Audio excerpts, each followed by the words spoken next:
នេះជាម៉ាស៊ីនគូបតាបងប្អូនហើយវាមានបញ្ហាវាលកៀងទៀតដែរបងប្អូនបាទវាស៊ីវាលកៀងឬវាលកៀងវានេះលើកនេះវាអត់ស៊ី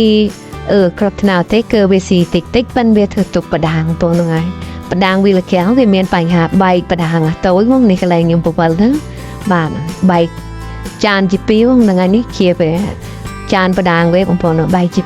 2បាទអញ្ចឹងខ្ញុំដូរបដាងរឿងបងប្អូនហ្នឹងហើយនេះបដាងវាមកជារៀងទៀតក្របបាក់ដោះមករូបក្របទៅបត្រប់របស់បែកជា2បងហ្នឹងហើយបែកអាតូច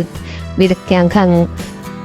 អូតូម៉ាទិកហ្នឹងបែកខាងតូចបងប្អូនហ្នឹងហើយអញ្ចឹងពេលនេះខ្ញុំដាក់រួចហើយខ្ញុំចាប់ផ្ដើមញាត់បញ្ចូលបងប្អូនហ្នឹងហើយនេះខ្ញុំចាប់ផ្ដើមញាត់បញ្ចូលយើងញាត់បញ្ចូលយើងលើកដៃយើងបន្តិចក៏បានបើយើងមិនបែកដើកយើងទម្លាក់ចុះក្រោមក៏បានបងប្អូនហ្នឹងហើយយើងអត់បាក់ដោះក្បាលកន្លះឲ្យបងប្អូនហ្នឹងហើយយើងដកយកទៅវាលកៀងរួចនឹងយើងដោះខាងកតេខាងពីមុខរួចនឹងយើងដោះខាងកតេពេលមករួចញាត់តាមខ្ញុំញាត់អញ្ចឹងបាទអញ្ចឹងញាត់ហើយយើងរុញបញ្ចូលយកប្រឡងមកមូបងហ្នឹងហើយយីគោះបន្តិចមកបញ្ចូលហ្នឹងហើយយើងគោះគៀកដូចខ្ញុំគេចឹងបាទអុកបន្តិចមកបញ្ចូលក្នុង